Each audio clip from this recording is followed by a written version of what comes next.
When you think of ancient Japan, what comes to mind? Maybe graceful geishas, serene tea ceremonies, or the majestic Mount Fuji. But what about a 700-year-long military dictatorship? That's right, for nearly 7 centuries, Japan wasn't ruled by its emperor, but by a series of powerful military leaders known as shoguns. This era, the age of the shogunate, is one of the most dramatic and influential periods in Japanese history. It's a story of epic battles, political intrigue, and the rise of the legendary samurai warriors. So, how did a military general end up holding more power than the divine emperor? Let us dive into the fascinating world of the shogunate and uncover how these military dictators shaped the Japan we know today. Our story begins in the late 12th century during the Heian period. For centuries, the emperor and the court nobles in Kyoto were the center of power. They were patrons of high culture, poetry, literature, and art flourished. But while the aristocrats were composing verses, real power was quietly shifting to the provinces. Powerful clans, led by skilled warriors, were building their own armies and controlling vast estates. The imperial court, needing protection and muscle, started relying more and more on these warrior clans. The two most powerful were the Taira and the Minamoto. At first, they were just bodyguards for the nobility, but soon they realized they held the real strength. A rivalry between the Taira and Minamoto clans exploded into a full-scale civil war, the Genpei War. It was a brutal conflict that tore Japan apart. After years of bloody battles, the Minamoto clan, led by the brilliant strategist Minamoto no Yoritomo, emerged victorious. In 1192, Yoritomo did something unprecedented. Instead of just taking a high position in the imperial court, he established his own government far away in a small fishing village called Kamakura.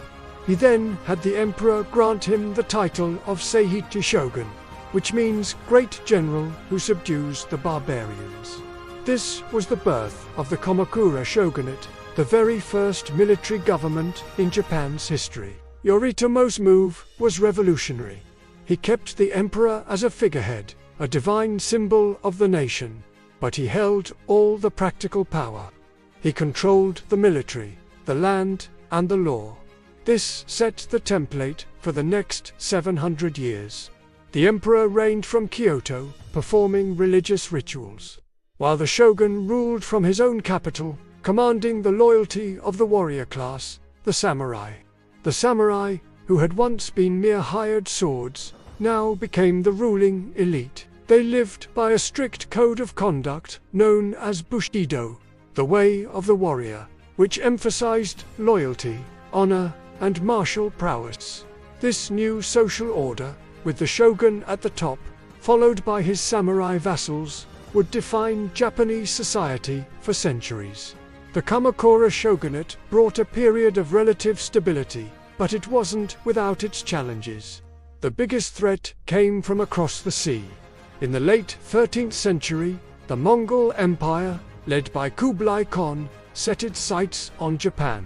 The Mongols sent massive invasion fleets in 1274 and again in 1281.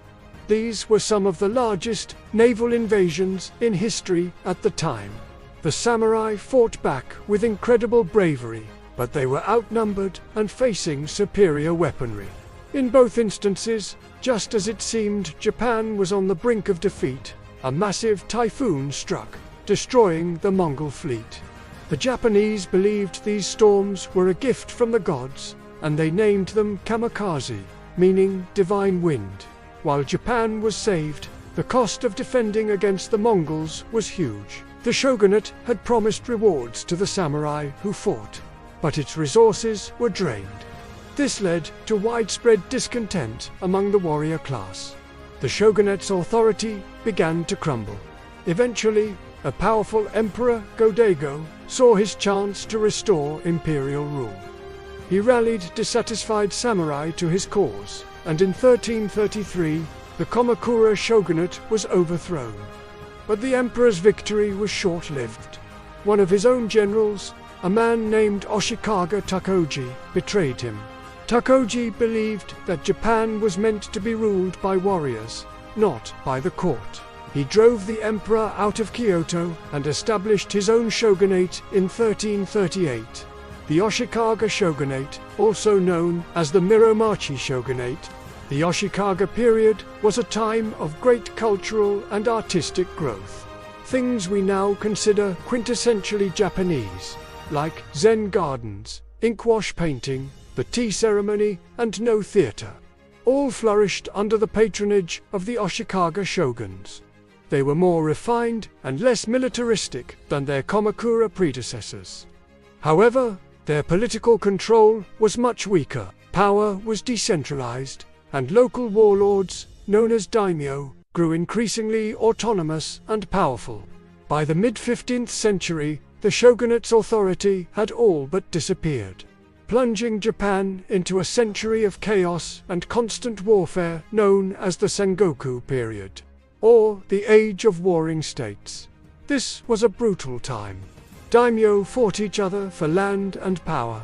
The old order completely collapsed.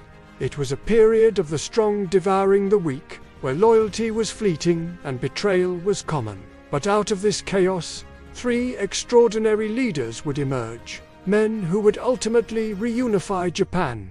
The first was Oda Nobunaga, a brilliant but ruthless daimyo, who used innovative tactics and European firearms to conquer nearly a third of Japan. He was on the verge of unifying the entire country when he was betrayed and forced to take his own life. His top general, Toyotomi Hideyoshi, a man who rose from a humble peasant background, took his place. Hideyoshi was a master negotiator and strategist. He completed the unification that Nobunaga had started, subduing all the remaining rival daimyo. He became the undisputed ruler of Japan, but he was never granted the title of shogun due to his low birth. After Hideyoshi's death, power fell to his most powerful vassal, Tokugawa Ieyasu. Ieyasu was a patient and cunning strategist who had waited for his moment.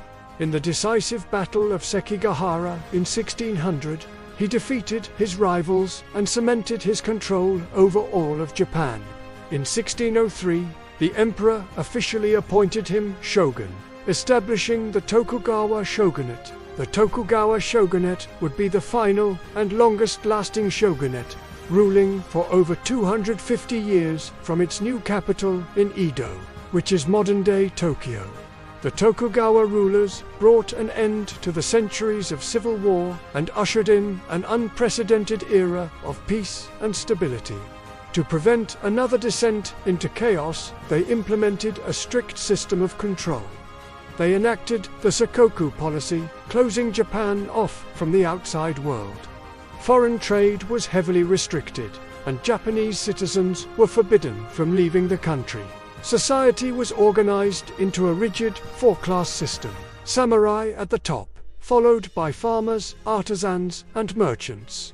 This long period of peace, known as the Edo period, allowed Japan's economy and culture to thrive in isolation. Cities grew, literacy rates became surprisingly high, and popular arts like kabuki theater and ukiyo woodblock prints became wildly popular. But even this carefully constructed peace couldn't last forever. By the mid-19th century, internal pressures were building.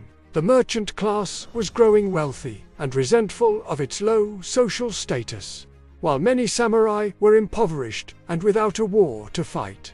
The final blow came from the outside. In 1853, American Commodore Matthew Perry arrived with a fleet of powerful steamships, the Black Ships, and demanded that Japan open its ports to trade. The shogunate, realizing it couldn't match Western military technology, was forced to sign unequal treaties, ending over 2 centuries of isolation. This was seen as a national humiliation, and it shattered the shogunate's prestige. Anti-shogunate sentiment exploded. Powerful clans from the south, arguing for a return of power to the emperor, rallied under the slogan, "Sano Joy," revere the emperor, expel the barbarians. A brief civil war erupted, and in 1868, the forces loyal to the emperor were victorious. The last shogun, Tokugawa Yoshinobu, formally resigned, returning power to the young Emperor Meiji. This event, known as the Meiji Restoration, marked the end of the shogunate and the 700-year rule of the samurai. Japan was about to embark on a rapid journey of modernization, transforming itself from a feudal society into a modern industrial power in just a few decades. So, from Minamoto no Yoritomo to Tokugawa Yoshinobu, the shoguns were the true rulers of Japan for 7 centuries.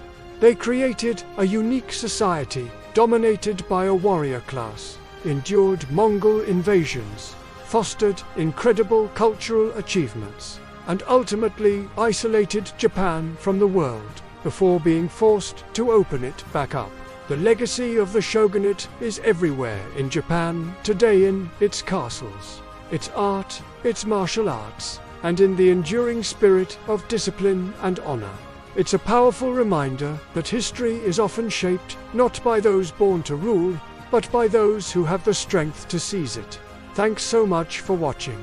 If you enjoyed this journey through Japanese history, be sure to hit that like button and subscribe for more deep dives into the past.